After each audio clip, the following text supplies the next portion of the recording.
Hi guys, this is the second session of learning English. ये spoken English के हिसाब से और एग्ज़ाम्स में आपको बेसिकली प्रैक्टिकल तरीके से इंग्लिश समझाने का जो हमारा कॉन्सेप्ट है, हम क्लिप्स डाल डाल के जो सीरियल्स के कॉन्सेप्ट समझा रहे हैं, उसका सेकेंड सेशन है। तो अभी आज हम बात करेंगे जो एग्ज़ाम्स में भी क्वेश्चंस आते हैं और स्पोकन इंग्लिश में भी प्रॉब्लम आती है, the difference between simple present and present continuous. So हम उन एस्पेक्ट्स की बात करेंगे जहाँ पे दोनों में फ़र्क है और मे बी एट टाइम्स हमें वो दोनों चीज़ें साथ में यूज़ करनी पड़ जाती हैं। सो टुडे लेट्स सी कि कहाँ पे सिंपल प्रेजेंट यूज़ होता है और कहाँ पे प्रेजेंट कंटिन्यूस यूज़ होता है।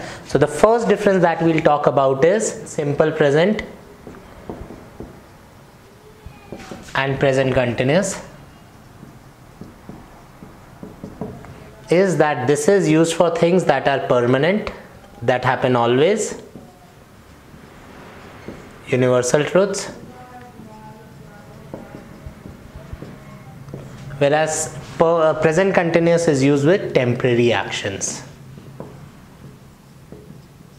So जो सबसे पहला डिफरेंस होता है सिंपल प्रेजेंट और प्रेजेंट कंटिन्यूस में, सिंपल प्रेजेंट यूज होता है जो चीज़ें हमेशा होती हैं एंड प्रेजेंट कंटिन्यूस यूज होता है for temporary actions. Let's first look at the examples and then we'll discuss the point further. I play a little guitar myself. Really? Uh-huh. That's great. Yeah. What kind of music do you play? Well, like acoustic, folksy stuff, you know. But right now I'm working on a couple of Iron Maiden covers. So जैसे आपने video में देखा, the Phoebe is the name of the character. पहले she tells he what she does, उसको कौन कौन से तरीके का गिटार बजाना पसंद है, and then in the next line she tells कि आजकल वो क्या कर रही है, राइट। तो this is the first difference between simple present and present continuous. Simple present होता है जो काम मैं रोज करता हूँ, प्रेजेंट कंटिन्यूस होता है जो टेम्परेरी एक्शन होता है। So the next usage of present continuous is anything that is happening right now. तो जो भी काम मैं अभी कर रहा हूँ, जब तक कि वो नॉन कंटिन्यूस वर्ब नहीं है, उसमें मैं present continuous यूज करता हूँ। Let's just quickly look at the examples and then we'll move forward. We'll discuss them. I'm making tea. Would you like a cup? Hey, Skylar. I'm cooking dinner. Pot roast. So जैसे कि आपने videos में देखा, what does Sheldon say? He says कि I am making tea. In the second video it says I am cooking dinner. So I am cooking dinner का क्या मतलब है इस वक्त, या I am making tea का क्या मतलब है इस वक्त ये लोग किचन में हैं और चाय बना रहे हैं या खाना बना रहे हैं। जैसे आपने देखा होगा सेकंड वीडियो में, the guy comes with an apron which shows कि अच्छा वो किचन से ही बाहर निकला है।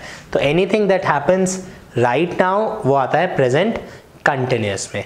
अब अगर इसको मैं सिंपल प्रेजेंट से डिफरेंशिएशन में देखूं, तो जैसे हमने आपको सीरीज के फर्स्ट वीडियो में भी दिखेगा, जो भी काम रोज होता है, जो भी काम रेगुलरली होता है, वहाँ पे हम सिंपल प्रेजेंट यूज़ करते हैं। जो काम अभी हो रहा है वहाँ पे हम प्रेजेंट कंटिन्यूस यूज़ करेंगे। जैसे he says I am cooking dinner,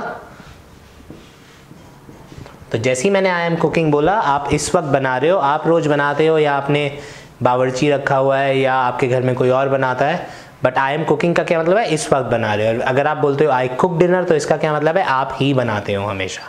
तो this is the difference between I cook and I am cooking. What are you doing? Just, moving something upstairs. I love it. I love this car. So जैसे कि आपने दोनों clips में देखा, उसमें वो पूछती है व्हाट आर यू डूइंग, वो कहता है we are moving, doing this whatever. So यहाँ पे क्या हो रहा है, यहाँ पे वो उस काम को इस वक्त कर रहे हैं। फिर उससे पहले वाली क्लिप जो द ऑफिस से है, उसमें he says I love this car. So I love this car, I love the car, मतलब उसको ये वाली गाड़ी पसंद है, हमेशा से ही पसंद है, इसीलिए उसने यहाँ पे बोला I love this car. So this is a difference between simple present and present continuous. जैसे आप लोगों ने देखा, अगर हम डिफ्रेंसिएशन की बात करें, अगर हम नॉर्मल स्पीकिंग, मैंने बहुत सारे लोगों से सुना है कि सर बोलते वक्त ग्रामर की ज़रूरत नहीं होती, but we have shown you so many examples कि बोलते वक्त भी ग्रामर की ज़रूरत होती है। अगर आपकी बेसिक ग्रामर सही नहीं है तो आपकी स्पोकन इंग्लिश भी ठीक नहीं होगी। तो एटलीस्ट हमारा बेस जो है, बेसिक ग्रामर बिल्कुल ठीक होनी चाहिए। एंड एग्जाम्स में भी एग्जैक्टली यही क्वेश्चन आएंगे, यही सिचुएशंस आएंगी। तो हमारे को जो डिफरेंस अभी हमें इन दो वीडियोज़ में समझ में आया, that is the basic difference between simple present and present continuous. And these are the most repeated questions जो सिचुएशंस हमने इनमें कवर करी हैं, क्योंकि इन सिचुएशंस में स्टूडेंट्स कंफ्यूज होते हैं। ईजी क्वेश्चंस थोड़े से आने कम हो गए हैं, अगर आएंगे तो आप वैसे ही सॉल्व कर लेंगे, लेकिन जैसे ही कंफ्यूजिंग क्वेश्चन आया, we'll have to fall back to some examples and other things. What can I get for you today? Chemistry, quantum mechanics, astronomy? No, nothing fun today. I need to learn how to make a friend. Oh, honey. You having a hard time adjusting to high school? I'm having a hard time adjusting to Earth. Yeah, you and me both.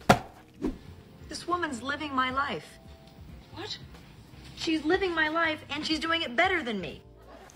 जैसे आपने इस video में देखा, ये वाला question exams में भी बहुत ज़्यादा आता है एंड स्पोकन इंग्लिश के लिए भी इंपॉर्टेंट है. The moment I talk about temporary action, हम लोग प्रेजेंट कंटिन्यूस यूज़ करेंगे, and when you talking about regular action हम लोग सिंपल प्रेजेंट यूज़ करेंगे. सो एग्जाम्स में हमको हिंट मिली हुई होगी टेम्परेरी एक्शन की, 15 डेज, फ्यू डेज, ऐसे वर्ड्स लिखे होंगे. स्पोकन इंग्लिश में ये हिंट आपने सामने वाले को देनी है, राइट. सो जैसे ही मैं टेम्परेरी एक्शन मैं प्रेजेंट कंटिन्यूस बोलता हूँ और वो रेगुलर बात है, तो सामने वाला खुद ही समझ जाएगा कि मैं ऐसी चीज़ की बात कर रहा हूँ जो मैं थोड़े दिनों के लिए करूँगा. So this is about simple present and present continuous. We will be soon with more such videos on different topics. Till then, bye.